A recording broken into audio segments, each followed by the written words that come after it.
आकाशवाणी मुंबई केंद्र. मन की बात. माननीय पंतप्रधान श्री नरेंद्र मोदी यांनी देशवासियांशी साधलेल्या संवादाचा मराठी अनुवाद आता प्रसारित करत आहोत. ऐकूया तर. मन की बात. माझ्या प्रिय देशवासियांनो, नमस्कार. साधारणपणे या काळात सण उत्सव येतात. ठिकठिकाणी मेळे भरतात. धार्मिक पूजापाठ केले जातात. कोरोनाच्या या संकट काळामध्ये लोकांमध्ये चैतन्य आहे, उत्साहही आहे आणि त्याचबरोबर सगळीकडे दिसणाऱ्या शिस्तीचाही आपल्या सर्वांच्या मनाला वेगळा स्पर्श जाणवतोय. अगदी सहज पाहिल्यानंतर जे जाणवतं ते म्हणजे नागरिकांना आपल्या जबाबदारीचं, दायित्वाचं भान आलं आहे. लोक आपली काळजी घेत आहेत, त्याचप्रमाणे रोजची कामं करत आहेत आणि ते करताना दुसऱ्यांना त्रास होऊ नये असंही त्यांना वाटतंय. देशामध्ये होत असलेल्या प्रत्येक कार्यक्रमामध्ये संयम आणि साधेपणाचं यंदा दर्शन होत आहे, हे अभूतपूर्व आहे. अनेक ठिकाणी तर गणेशोत्सवही ऑनलाईन साजरा केला जात आहे. बहुतांश ठिकाणी पर्यावरणस्नेही गणेशाच्या प्रतिमा स्थापन करण्यात आल्या आहेत. मित्रांनो, अगदी बारकाईनं पाहिलं तर एक गोष्ट तुम्हा सर्वांच्या लक्षात आली असेल, ती म्हणजे आपले सण आणि पर्यावरण या दोन्हींमध्ये एक दृढ नातं आहे.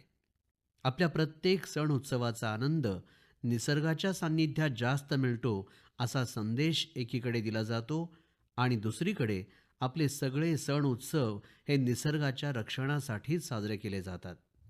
ज्याप्रमाणे बिहारमधल्या पश्चिमी चंपारणमध्ये अगदी युगांयुगांपासून थारू आदिवासी समाजाचे लोक 60 तासांचा लॉकडाऊन, अगदी त्यांच्या शब्दात सांगायचं तर 60 घंटे का बरनाचं पालन करतात. निसर्गाच्या रक्षणासाठी थारू समाजानं बरना पाळणं आपल्या परंपरेचा भाग बनवलं आहे आणि ही परंपरा ती मंडळी शतकांपासून पाळत आहेत.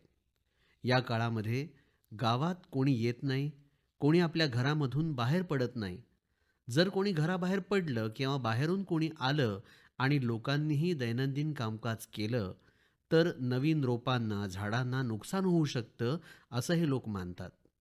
बरनाच्या प्रारंभी आपले सर्व आदिवासी बंधू-भगिनी एकत्र जमतात, मोठ्या प्रमाणावर पूजापाठ करतात आणि ज्यावेळी बरनाची समाप्ती होते त्यावेळी मोठ्या उत्साहात परंपरागत आदिवासी गीतं, संगीत, नृत्य यांचा कार्यक्रमही केला जातो. मित्रांनो, याच दिवसात ओणमचा सण देखील मोठ्या उत्साहात साजरा केला जात आहे. हा सण चिंगम महिन्यात येतो. या काळात लोक काही ना काही नवीन खरेदी करतात, आपल्या घरांची सजावट करतात, पुक्कलम बनवतात, ओणम सादियाचा आनंद घेतात. वेगवेगळे खेळ, स्पर्धांचं आयोजन केलं जातं. ओणमचा उत्साह आता दूर सुदूर अगदी परदेशांमध्येही पोचला आहे.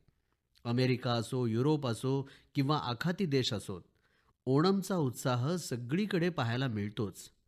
ओणम आता एक आंतरराष्ट्रीय सण बनत आहे. मित्रांनो, ओणम आपल्या कृषी क्षेत्राशी निगडीत पर्व आहे. आपल्या ग्रामीण अर्थव्यवस्थेच्या नवीन वर्षाच्या प्रारंभीचा हा काळ असतो. शेतकरी बांधवांच्या शक्तीवरच आपलं जीवन, आपला समाज चालतो. शेतकरी बांधवांच्या परिश्रमामुळेच आमचे सण समारंभ हे रंगीबेरंगी बनतात. आमच्या या अन्नदात्याला, बळीराजाच्या जीवनदायिनी शक्तीला तर वेदांमध्येही अतिशय गौरवपूर्ण पद्धतीनं वंदन केलं आहे. ऋग्वेदामध्ये एक मंत्र आहे, अन्नानां पतये नमः, क्षेत्राणां पतये नमः.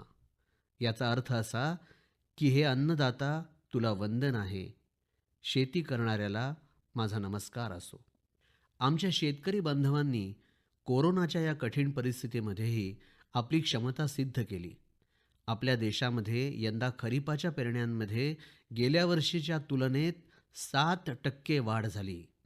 यामध्ये भात लागवडीत जवळपास 10%, डाळींच्या पेरा क्षेत्रामध्ये जवळपास 5%, इतर अन्नधान्याच्या पेरणी जवळपास 3%, तेलबियांच्या क्षेत्रात जवळपास 13%, कापसामध्ये जवळपास 3% जास्त पेरणी झाली आहे.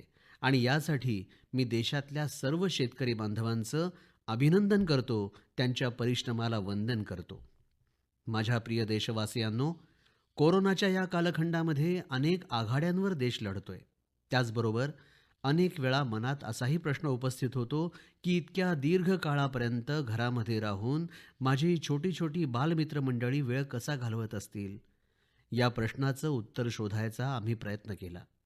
गांधीनगरची चिल्ड्रेन युनिव्हर्सिटी मुलांसाठी आगळेवेगळे प्रयोग करते.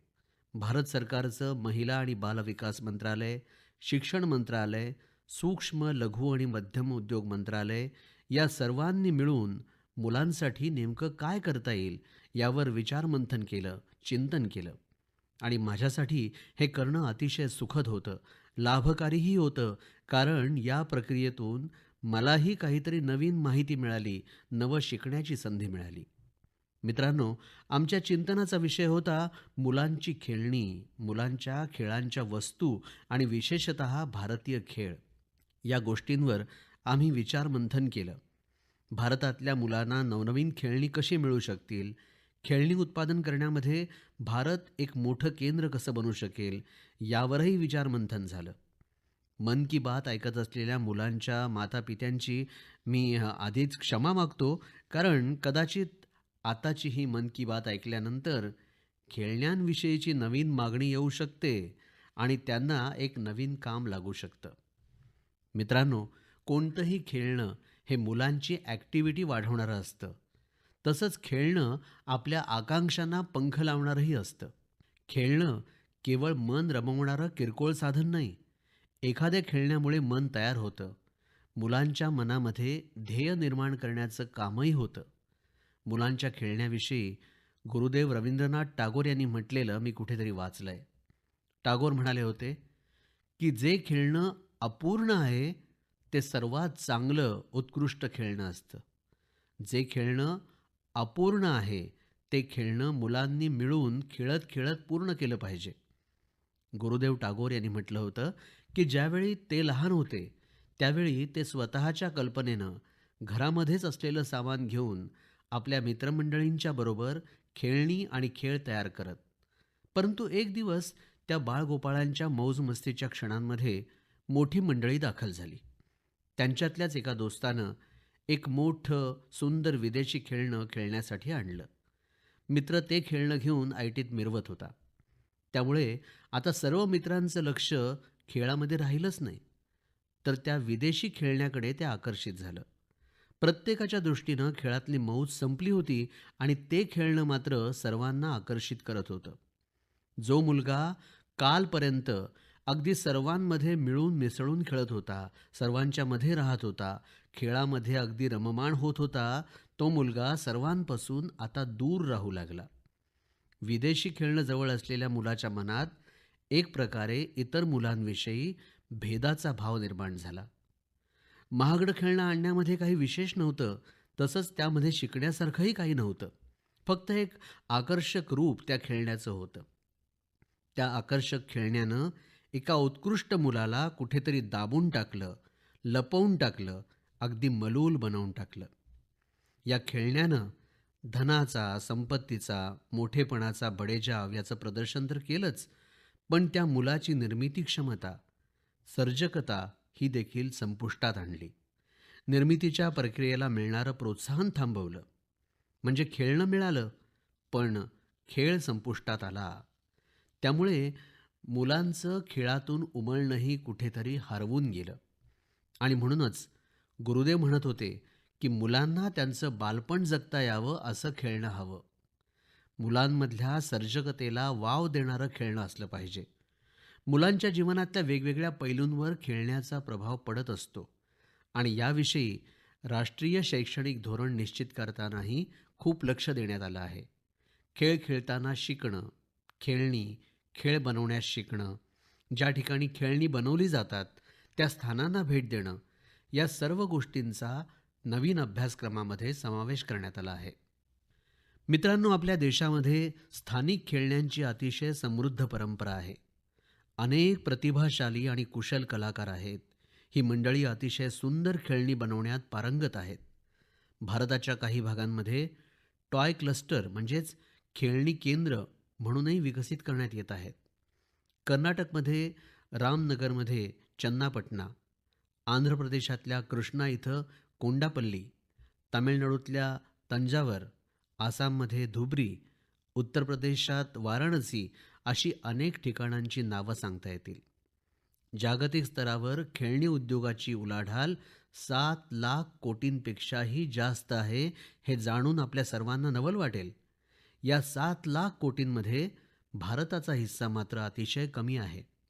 आता आपण विचार करा, ज्या देशाकडे इतकी समृद्ध परंपरा आहे, विविधता आहे, युवा लोकसंख्या आहे, तरीही खेळण्यांच्या बाजारपेठेत आपली भागीदारी अतिशय कमी आहे. ही चांगली गोष्ट वाटते का? नक्कीच नाही. हे ऐकूनही आपल्याला चांगलं वाटणार नाही. मित्रांनो, असं आहे पहा, खेळणी उद्योग अतिशय व्यापक आहे.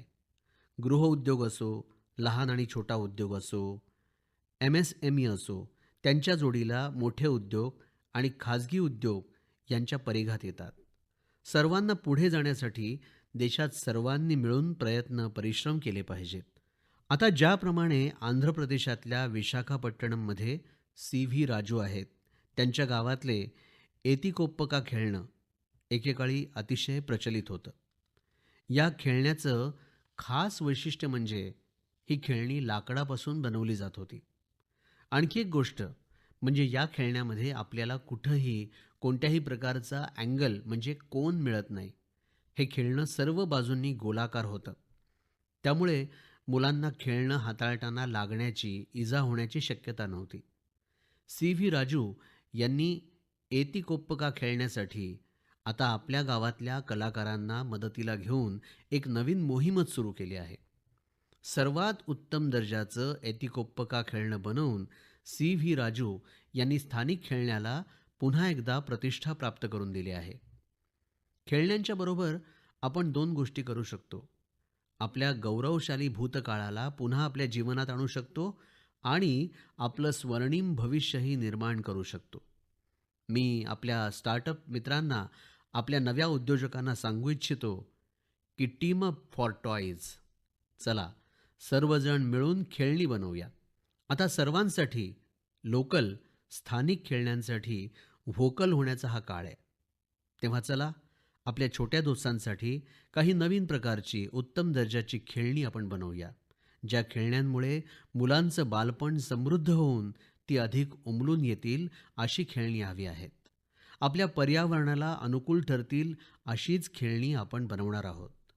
मित्रांनो, याचप्रमाणे आता संगणक आणि स्मार्टफोन यांच्या युगामध्ये कॉम्प्युटर गेम्स खूप लोकप्रिय आहेत. हे खेळ मुलं तर खेळतातच आणि प्रौढही खेळतात. परंतु या खेळांची जी थीम म्हणजे मूळ संकल्पना असते, ती बहुतांशी बाहेरची असते. आपल्या देशामध्ये कितीतरी कल्पना आहेत, कितीतरी संकल्पना आहेत. आपला इतिहास अतिशय समृद्ध आहे. मग आपण यांचा विचार करून असे कॉम्प्युटर गेम्स तयार करू शकतो का? देशातल्या युवा मंडळींमध्ये असलेल्या प्रतिभेला माझं आवाहन आहे, आपणही असेच गेम्स भारतामध्ये बनवावेत आणि भारतीय संकल्पनेवर हे खेळ आधारित असावेत. असं म्हणतात की लेट द गेम्स बिगिन. तर चला मग, खेळ सुरू करूया. मित्रांनो, आत्मनिर्भर भारत अभियानामध्ये आभासी खेळ असो, खेळण्यांचं क्षेत्र असो, सर्वांनी अतिशय महत्त्वपूर्ण भूमिका बजावली पाहिजे आणि ही एक संधीही आहे.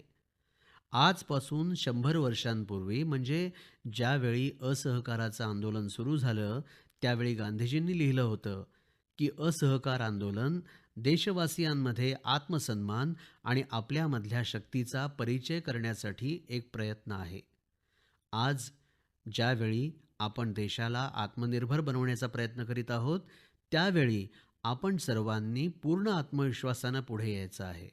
प्रत्येक क्षेत्रामध्ये देशाला आत्मनिर्भर बनवायचं आहे. असहकार आंदोलनाच्या रूपातून ते बीजारोपण झालं होतं, त्याला आता आत्मनिर्भर भारताच्या वटवृक्षामध्ये परिवर्तित करण्याची आपल्या सर्वांची जबाबदारी आहे. माझ्या प्रिय देशवासियांनो, भारतीयांच्या नवसंकल्पना आणि पर्याय देण्याची त्यांची क्षमता अतिशय कौतुकास्पद आहे आणि ज्यावेळी समर्पण भाव असेल, संवेदना असेल, तर ही एक असीम शक्ती बनते. या महिन्याच्या प्रारंभीच देशातल्या युवकांच्या समोर एक ॲप्लिकेशन इनोव्हेशन चॅलेंज ठेवण्यात आलं होतं. या आत्मनिर्भर भारत ॲप नवसंकल्पना आव्हानाला आपल्या युवकांनी अतिशय उत्साहजनक प्रतिसाद दिला. जवळपास 7,000 प्रवेशिका आल्या. त्यामध्ये जवळपास 2/3 ॲप्स दुसऱ्या आणि तिसऱ्या श्रेणीतल्या शहरांमधल्या युवकांनी बनवल्या आहेत.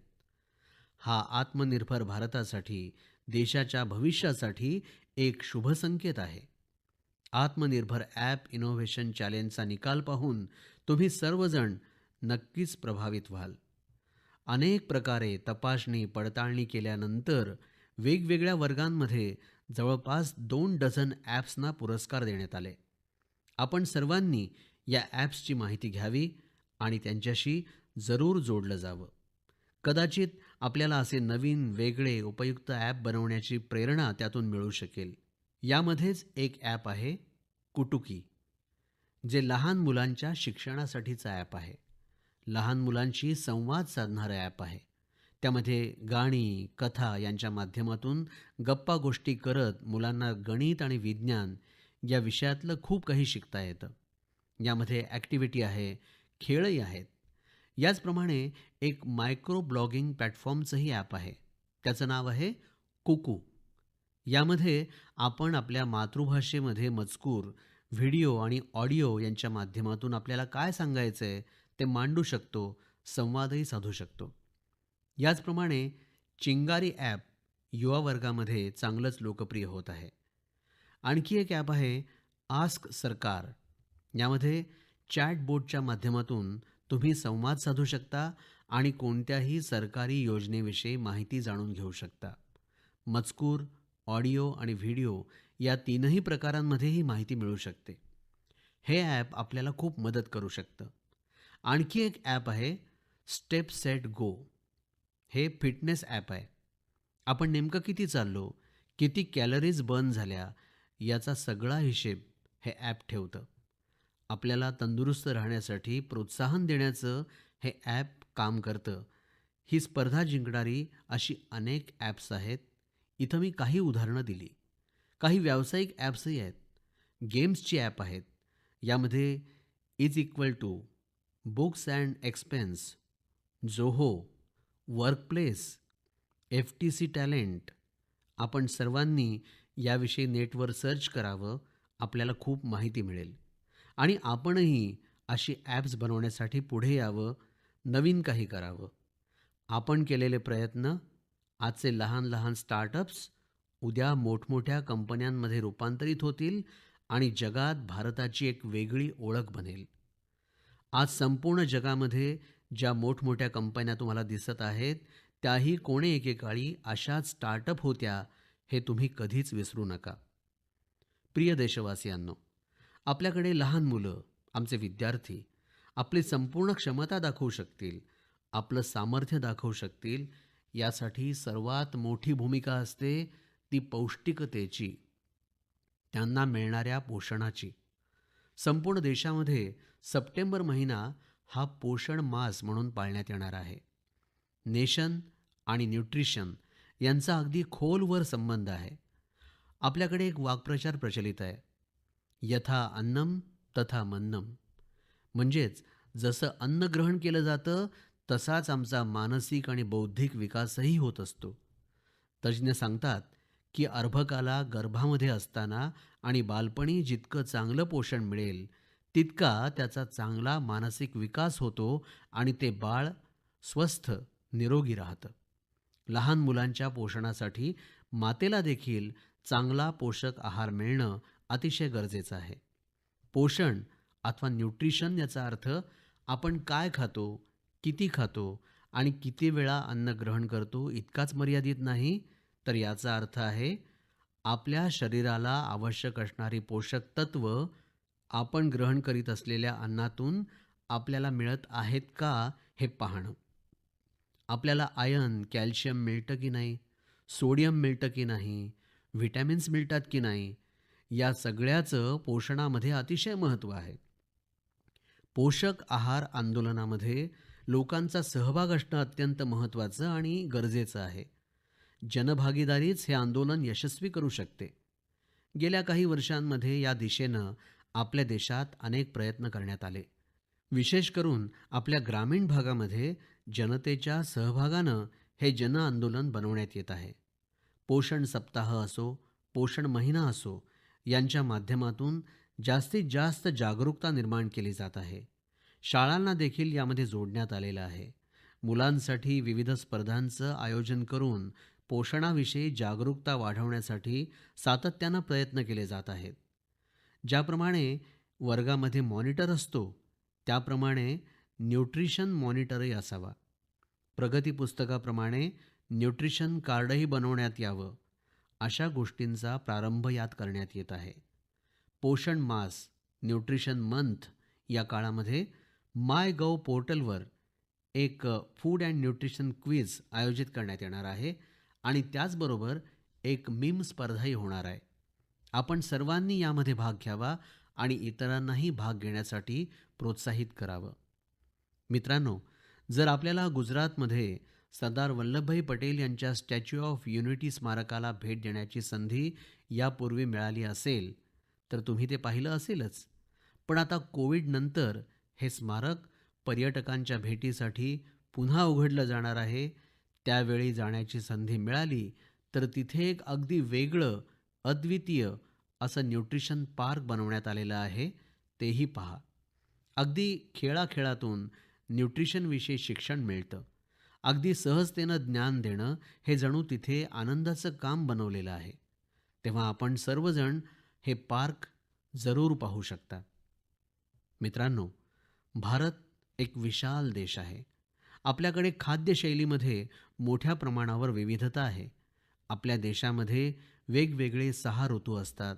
वेगवेगळ्या क्षेत्रांमध्ये तिथल्या हवामानानुसार अनेक वेगवेगळ्या गोष्टी तयार होतात, उगवतात. म्हणूनच प्रत्येक क्षेत्रातल्या हवामानाचा विचार करून तिथल्या ऋतुमानानुसार स्थानिक भोजन आणि तिथेच उगवणारं अन्न, फळं, भाज्या यांच्यानुसार एक पोषक, पोषण तत्वांनी समृद्ध असं आहार नियोजन केलं जातं. आता ज्याप्रमाणे मिलेट्स म्हणजे धान्य आहे, यामध्ये नाचणी असेल, ज्वारी असेल, ही धान्य अतिशय उपयोगी आणि पोषक आहारात येतात. सध्या भारतीय कृषी कोष तयार करण्याचंही काम सुरू आहे. यामध्ये प्रत्येक जिल्ह्यात कोणकोणती पिकं उत्पादित होतात, त्यांच्यामध्ये किती पोषण मूल्य आहे, याची संपूर्ण माहिती असणार आहे. हा आपल्या सर्वांसाठी अतिशय उपयोगी कोर्स ठरणार आहे. चला तर मग या पोषण महिन्यामध्ये पौष्टिक अन्नाचं सेवन करण्यासाठी आणि निरोगी राहण्यासाठी आपण सर्वांना प्रेरित करूया. प्रिय देशवासियांनो, काही दिवसांपूर्वीच आपण स्वातंत्र्य दिन साजरा केला. त्यावेळी एका अतिशय रंजक बातमीनं माझं लक्ष वेधून घेतलं. ही बातमी आहे आपल्या सुरक्षा दलातल्या 2 धाडसी सदस्यांविषयी. एक आहे सोफी आणि दुसरी विदा. सोफी आणि विदा हे दोन्ही भारतीय लष्कराचे श्वान आहेत आणि त्यांना chief of army staff commendation cards या पुरस्कारानं सन्मानित करण्यात आलं आहे. सोफी आणि विदा यांना हा सन्मान यासाठी देण्यात आला की त्यांनी आपल्या देशाचं रक्षण करताना आपलं कर्तव्य अतिशय उत्कृष्टतेनं पार पाडलं. आपल्या लष्करामध्ये आपल्या सुरक्षा दलांकडे असे कितीतरी बहादूर श्वान आहेत. हे देशासाठी जगतात आणि देशासाठी आपलं बलिदानही देतात. कितीतरी बॉम्बस्फोट, कितीतरी दहशतवादी कारवायांना रोखण्याचं महत्त्वपूर्ण काम या बहादूर श्वानांनी केलं आहे. देशाच्या सुरक्षा व्यवस्थेमध्ये श्वानांची भूमिका किती महत्त्वाची असते याची माहिती अगदी विस्तारानं घेण्याची संधी मला काही दिवसांपूर्वीच मिळाली. यावेळी अनेक किस्सेही मी ऐकले. बलराम नावाच्या एका श्वानानं 2006 मध्ये अमरनाथ यात्रेच्या मार्गामध्ये मोठ्या प्रमाणावर दारुगोळा, स्फोटकं शोधून काढली होती. 2002 मध्ये भावना या श्वानानं आयईडी शोधून काढलं. आयईडी काढत असताना दहशतवाद्यांनी स्फोट घडवून आणला आणि त्या स्फोटामध्ये श्वान शहीद झालं.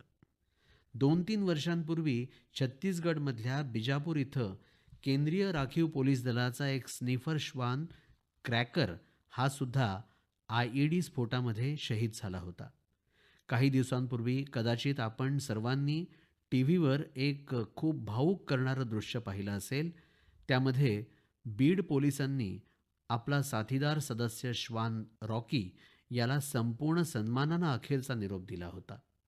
या रॉकीनं 300 पेक्षा जास्त गुन्हे प्रकरणांची उकल करण्यासाठी पोलिसांना मदत केली होती. आपत्ती व्यवस्थापन आणि मदत कार्यामध्ये देखील श्वान खूप मोठी भूमिका पार पाडतात. भारतामध्ये तर राष्ट्रीय आपत्ती कृती दल एनडीआरएफमध्ये अशा डझनभर श्वानांना विशेष प्रकारे प्रशिक्षित केलेलं आहे. कुठे भूकंप आल्यानंतर, इमारत कोसळल्यानंतर ढिगाऱ्याखाली दबलेल्या जिवंत लोकांना शोधून काढण्यात हे श्वान अतिशय तज्ज्ञ असतात. मित्रांनो, भारतीय वंशाचे श्वानही अतिशय चांगले असतात, सक्षम असतात, अशी माहिती देखील मला सांगण्यात आली. भारतीय जातींमध्ये मुधोल हाउंड, हिमाचली हाउंड या खूप चांगल्या जाती आहेत. राजापलायम, कन्नी, चिप्पीपराई आणि कोम्बाई या भारतीय जातीचे श्वानही चांगले मानले जातात. त्यांच्या पालनपोषणाचा खर्चही तुलनेनं कमी असतो आणि हे श्वान भारतीय वातावरणात सामावलेही जातात. आता आपल्या सुरक्षा संस्थांनी या भारतीय वंशाच्या श्वानांना आपल्या सुरक्षा पथकांमध्ये समाविष्ट करण्यास प्रारंभ केला आहे. गेल्या काही वर्षांमध्ये लष्कर, सीआयएसएफ, एनएसजी यांनी मुधोल हाउंड श्वानांना प्रशिक्षित करून आपल्या श्वान पथकामध्ये सहभागी करून घेतलं आहे. सीआरपीएफनं देखील कोम्बाई श्वानांना सहभागी करून घेतलं आहे. भारतीय कृषी संशोधन मंडळाच्या वतीनंही भारतीय वंशाच्या श्वानांवर संशोधन करण्यात येत आहे. यामागे उद्दिष्ट असं आहे की भारतीय जातीच्या श्वानांना अधिक चांगलं बनवून त्यांना उपयोगी करणं. तुम्ही इंटरनेटवर श्वानांच्या या नावांचा शोध घेतलात तर तुम्हाला सर्व माहिती मिळू शकेल. या प्राण्याचं देखणं रूप, त्याच्यामध्ये असलेले गुण पाहून तुम्हाला नवल वाटेल.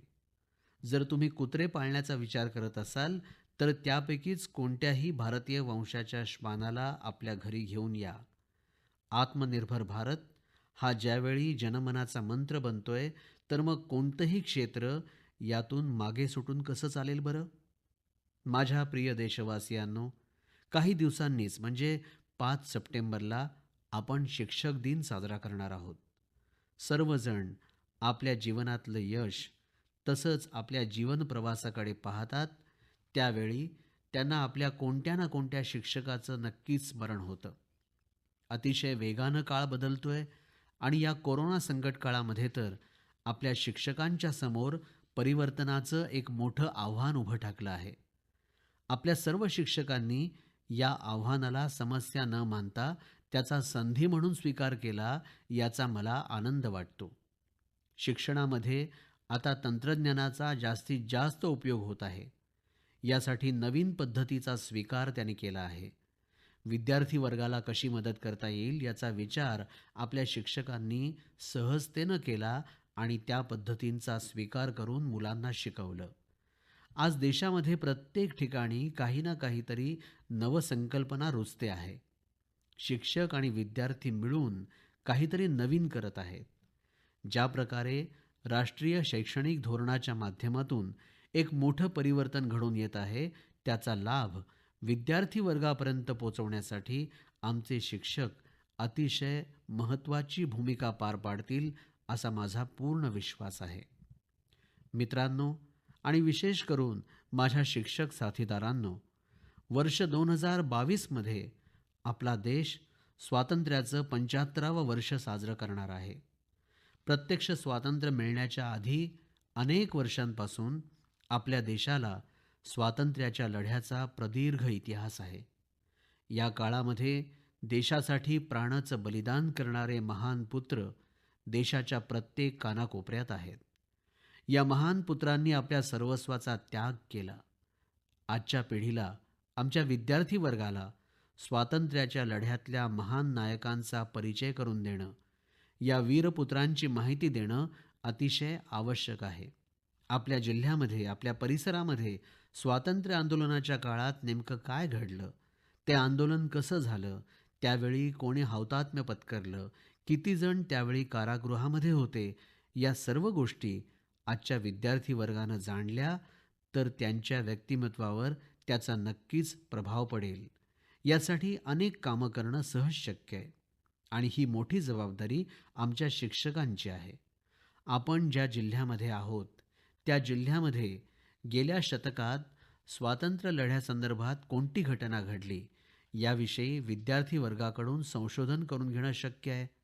त्या घटनेविषयीची माहिती शाळेच्या हस्तलिखित अंकाच्या स्वरूपात तयार करणंही शक्य आहे. आपल्या शहरामध्ये स्वातंत्र्य लढ्याचा ज्याच्याशी संबंध आहे असं एखादं स्थान असेल, तर त्या स्थानी विद्यार्थी-विद्यार्थिनींना घेऊन जाता येईल. कोणा एखाद्या शाळेच्या विद्यार्थ्यांनी निश्चय करावा आणि स्वातंत्र्याच्या 75व्या वर्धापन दिनानिमित्त या लढ्यातल्या 75 नायकांवर कविता, नाट्य, कथा असं लेखन करण्यात यावं. तुम्ही असे प्रयत्न केले तर देशातल्या हजारो, लाखो अनामिक नायकांचा महान त्याग लोकांसमोर येऊ शकेल. या महान राष्ट्रपुत्रांची नावं काळाच्या ओघात विस्मृतीमध्ये गेलेली आहेत. त्यांनी देशासाठी आपलं आयुष्य खर्ची घातलं. अशा महान व्यक्तिमत्वांना आपण लोकांसमोर आणलं तर स्वातंत्र्याच्या 75व्या वर्षी त्यांचं स्मरण करून त्यांना खऱ्या अर्थानं श्रद्धांजली अर्पण होऊ शकेल. आता ज्यावेळी दिनांक 5 सप्टेंबरला आपण शिक्षक दिन साजरा करत आहोत, त्यावेळी मी माझ्या शिक्षक साथीदारांना आग्रह करू इच्छितो की त्यांनी यासाठी एक प्रकारे वातावरण निर्मिती करावी, सर्वांना जोडावं आणि सर्वांनी मिळून हे काम करावं. माझ्या प्रिय देशवासियांनो, देश आज ज्या विकास मार्गाने वाटचाल करत आहे, त्या मार्गामध्ये या देशाचा प्रत्येक नागरिक ज्यावेळी सहभागी होईल, त्यावेळी वाटचालीचं यश सुखद ठरणार आहे. या यात्रेचा यात्रिक व्हावं आणि या पथाचा पथिक सर्वांनी व्हावं, यासाठी या देशाचा प्रत्येक नागरिक आरोग्यदायी असला पाहिजे, सुखी झाला पाहिजे. आपण सर्वजण मिळून कोरोनाची लढाई पूर्णपणे जिंकणार आहोत, कोरोनाला हरवणार आहोत. ज्यावेळी आपण सुरक्षित असू, त्यावेळी कोरोना हरू शकेल. ज्यावेळी आपण एकमेकांमध्ये 2 हात अंतर राखू, मास्क वापरू, त्याच वेळी कोरोना हरेल. तेव्हा या संकल्पाचं पूर्णपणे सर्वांनी पालन करावं. आपण सर्वांनी स्वस्थ राहावं, सुखी राहावं, या शुभकामनेबरोबरच पुढच्या मन की बातमध्ये पुन्हा भेटूया. खूप खूप धन्यवाद. नमस्कार. श्रोतेहो, आत्ताच आपण माननीय पंतप्रधान श्री नरेंद्र मोदी यांनी मन की बातच्या माध्यमातून देशवासियांशी साधलेल्या संवादाचा मराठी अनुवाद ऐकलात. हा अनुवाद आकाशवाणी मुंबई केंद्रावरून प्रसारित करण्यात आला.